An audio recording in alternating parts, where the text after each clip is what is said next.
আবার ওই কালো গিলাফ দেখলে,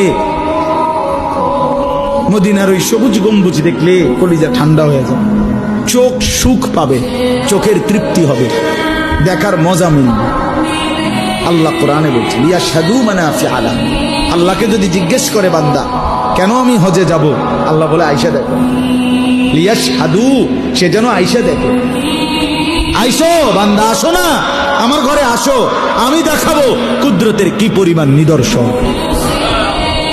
দেখবা কদম কদম, পরতে পরতে আমার নিদর্শন, আমার ঘর দেখবা, আমার কালো গিলাফ দেখবা, হাজরে আসওয়াদ দেখবা, আমার ঘরের দরজা দেখবা, মাকামে ইব্রাহিম দেখবা, জমজম দেখবা, সাফা মারওয়ায় ঘুরবা, মিনায় যাবা, আরাফায় যাবা, মুজদালিফায় যাবা, আমি তোমারে ঘুরাবো, ঘুরাইতে ঘুরাইতে গুনাহ মাফ করে একদম মায়ের পেটে নতুন বাচ্চা বের হয় যেভাবে, নিষ্পাপ বানায় দেবো।